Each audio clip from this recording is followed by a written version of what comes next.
Hello friends, welcome back to our YouTube channel game of finance. उम्मीद करती हूँ आप सब अच्छे होंगे। तो फ्रेंड्स, आज इस वीडियो में हम बात करेंगे एक और नए अपकमिंग आईपीओ के बारे में जो 12 मार्च को ओपन हुआ है और कंपनी का नाम है रॉयल सेंस लिमिटेड।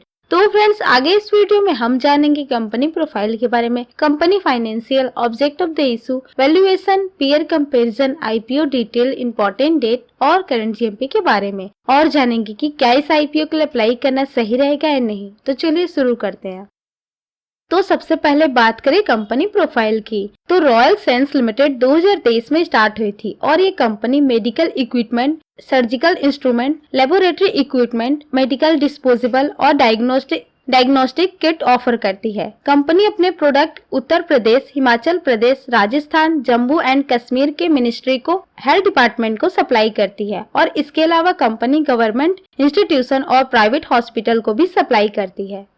ये तो बातें हो गई कंपनी से जुड़े डिटेल्स की। अब बात कर लेते हैं आईपीओ डिटेल की। तो 12 से 14 मार्च तक आईपीओ ओपन रहेगा और रॉयल सेंस का आईपीओ प्राइस 68 रुपए पर शेयर कंपनी ने तय किया है। 14,50,000 फ्रेश शेयर इशू होंगे जिसकी कीमत 9 करोड़ होगी और ऑफर फॉर सेल के तहत कोई भी शेयर इशू नहीं होंगे। तो टोटल आईपीओ साइज 9 करोड़ का ही रहने वाला है। 2000 शेयर्स का एक लॉट रहने वाला है और एक लॉट अप्लाई करने के लिए आपको कम से कम 1,36,000 रुपए खर्च करने पड़ सकते हैं। फेस वैल्यू 10 रुपए पर शेयर रहेगा और रिटेलर के लिए 50% का कोटा रिजर्व किया गया है और ये कंपनी BSE SMA में लिस्ट होगी।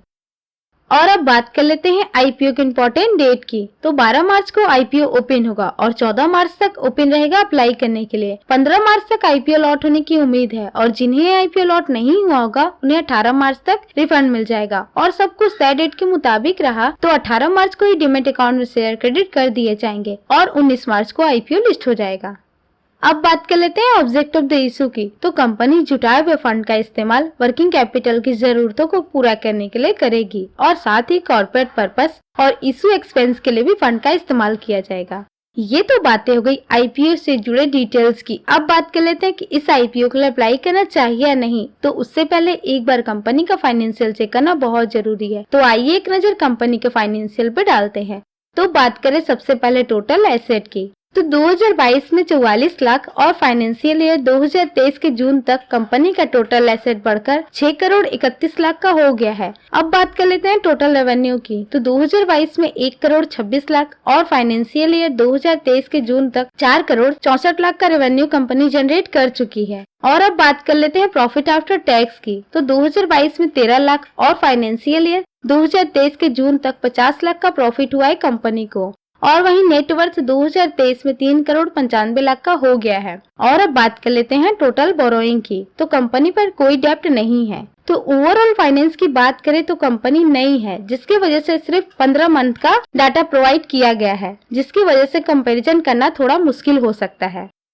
अब बात कर लेते हैं कंपनी के वैल्यूएशन की। तो अर्निंग पर शेयर 2.04 रुपए पर शेयर है और वही पी रेशियो 33.33 रुपए का निकल के आ रहा है और रिटर्न ऑन नेटवर्थ 17% है और नेट एसेट वैल्यू 12.04 का है। ओवरऑल कंपैरिजन करने पे कंपनी का वैल्यूएशन ओवर वैल्यूड नजर आ रहा है। अब बात कर लेते हैं जीएमपी की। तो ग्रे मार्केट में कंपनी के प्रीमियम में कोई चेंज नहीं है। जैसे ही कोई चेंज होता है मैं वीडियो के थ्रू आप लोगों को अपडेट कर दूंगी। अब बात कर लेते हैं कि इस आईपीओ के लिए अप्लाई करना चाहिए या नहीं। तो कंपनी अभी नई है और जिसकी वजह से कंपनी का एनालिसिस पॉसिबल नहीं है, लेकिन कंपनी वैल्यूएशन हाई रखी है और साथ ही ग्रे मार्केट में कोई डिमांड नहीं दिख रहा, इसलिए इस आईपीओ को अवॉइड करना ही सही डिसीजन होगा। वैसे आप क्या सोचते हैं इस आईपीओ के बारे में, हमें कमेंट करके जरूर बताएं। और आपको वीडियो पसंद आए तो वीडियो को लाइक करें और चैनल को सब्सक्राइब करके बेल आइकन को प्रेस कर दें और अपने दोस्तों के साथ शेयर करना ना भूलें। And thanks for watching.